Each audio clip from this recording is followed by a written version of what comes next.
বলেছিলেন যে এই স্বৈরাচারী সরকারকে বলেছিলেন যে আন্দোলন সংগ্রাম সবকিছু আছে চলবে যতক্ষণ পর্যন্ত এদেশে গণতান্ত্রিক ব্যবস্থার মধ্যে দিয়ে তত্ত্বাবধায়ক সরকারের মধ্যে দিয়ে যদি নির্বাচন না হয় আমি বেগম খালেদা যে নির্বাচনে অংশগ্রহণ করব না, অর্থাৎ বাংলাদেশের কোনো মানুষই নির্বাচনে অংশগ্রহণ করবে না। সেই নির্বাচন 14 সালের নির্বাচন, 15 সালের নির্বাচন, 18 সালের নির্বাচন, মধ্যরাতে নির্বাচন, 7 তারিখে নির্বাচন, ভোটারবিহীন নির্বাচন, এই নির্বাচনগুলোর মধ্য দিয়ে প্রমাণ হয়েছে যে দেশে একদলীয় শাসক ব্যবস্থা অর্থাৎ বাকশাল কায়েমের রূপান্তর হিসেবে সেই নির্বাচনগুলো হয়েছে। এবং সেই নির্বাচনের মধ্যে সর্বশেষ তারেক রহমানের নেতৃত্বে জাতীয় ঐক্যবদ্ধ যখন হয়েছে, বাংলাদেশের 64 দল ঐক্যবদ্ধ হয়ে তারেক রহমানকে নেতৃত্ব দিয়েছেন। তার নেতৃত্বের মধ্য দিয়ে আমরা আন্দোলন সংগ্রামের শেষ পর্যায়ে সিপাহী জনতার বিপ্লবের মধ্য দিয়ে স্বৈরাচারী হাসিনা পালিয়ে যেতে বাধ্য হয়েছে। আজকে দেশের নির্বাচন, সামনে নির্বাচন, এই নির্বাচনে অনেক প্রহসন হচ্ছে, অনেক রকম ষড়যন্ত্র হচ্ছে। যেমন করে আপনারা ঐক্যবদ্ধ হয়ে স্বৈরাচারী হাসিনাকে পতন ঘটিয়ে তাকে পালিয়ে যেতে বাধ্য হয়েছে, তেমন করে আপনারা তারেক রহমানের নেতৃত্বে আগামী দিনের জন্য একটি সুন্দর সার্থক নির্বাচন হয়, যে নির্বাচনে জনগণ অংশগ্রহণ করতে পারবে, যে নির্বাচন আমার ভোট আমি দিতে পারবো, এই আশার বাসনা নিয়ে যারা ভোট কেন্দ্রে অংশগ্রহণ করে একটি সত্যিকারী গণতান্ত্রিক রাষ্ট্র ব্যবস্থা কায়েম করবে, সেই নির্বাচন প্রতিফলিত না হয়ে আমরা আন্দোলন সংগ্রামের মধ্যে যেমন তারেক রহমানের নেতৃত্বে ঐক্যবদ্ধ ছিলাম, তেমন করে আমরা আগামী নির্বাচনকে সফল সার্থক করার জন্য আমরা তারেক রহমানের নেতৃত্বে নির্বাচন না হওয়া পর্যন্ত রাজপথে যেমন ছিলাম, এখন আমরা রাজপথে থাকবো। রাজপথে থেকে যেমন স্বৈরাচারী শেখ হাসিনাকে পালিয়ে যেতে বাধ্য করেছি, আমরা প্রয়োজন বোধে রাজপথে থেকে আবার আমরা তত্ত্বাবধায়ক সরকারের অধীনে নির্বাচন প্রতিষ্ঠা করব। এখান থেকে আমাদের সেই শপথ গ্রহণ করতে হবে। আজকে লক্ষ্য করেছেন যে জাতীয়তাবাদী দলের নেতৃত্বে শুধু আমরা গণতান্ত্রিক আন্দোলনের মধ্যে এই দল সীমাবদ্ধ থাকে না, এই দল যে কোনো সংকটকালীন সময়ের মধ্যে জাতির পক্ষে, জনগণের পক্ষে, দেশের পক্ষে দাঁড়ায়।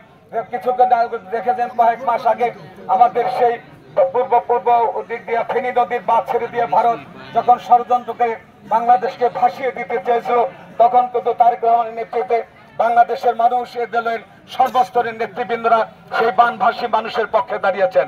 আজকে সেই আদালতে আমরা এখানে আমাদের শীর্ষার্থ মানুষের কাছে, আমাদের মেহনতি মানুষের কাছে, আমাদের বস্ত্রহীন মানুষের কাছে আমরা আজকে দাঁড়িয়েছি।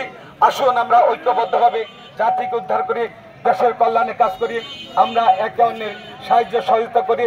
আজকে যেমন করে আজকে শুধু আমাদের ভারপ্রাপ্ত চেয়ারম্যানের এখানে এখনো তিনি আসেননি, হয়তো আসবেন।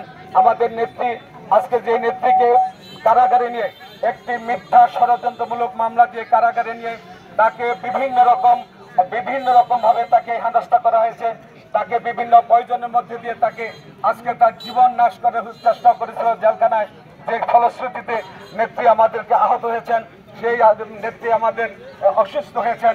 আজকে জীবন মরণ সংকটের মধ্যে তিনি আছেন, যে সেই সুস্থতা লাভের জন্য তিনি লন্ডনে অবস্থান করেছেন।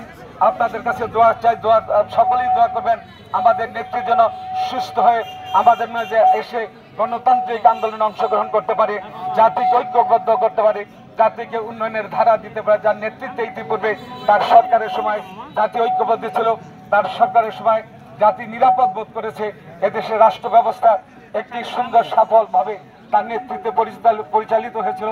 তাই আমরা বক্তব্য দীর্ঘায়িত করতে চাই না, আমরা সর্বশেষ সে কথাই বলতে চাই, যেভাবে আমরা স্বৈরাচারী এরশাদের পতন ঘটিয়েছিলাম ঐক্যবদ্ধ আন্দোলনের মধ্য দিয়ে, তেমন করে অনেক ষড়যন্ত্র করা হচ্ছে এই তত্ত্বাবধায়ক সরকারের বিরুদ্ধে।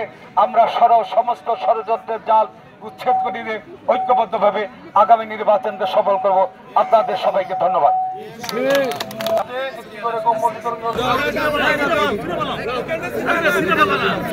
এই যে পাগল হয়ে যায় না রে ভাই, আমার বাগিরটা দেবে দেন কেমনে খালি ঠেলা ঠেলা করে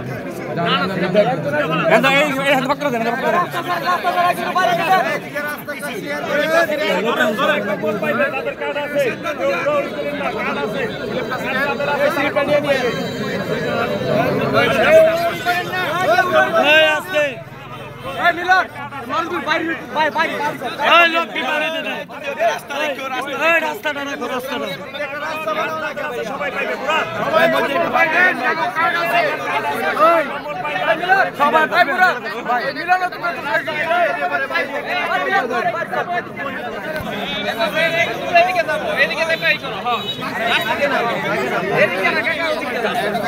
এদিকে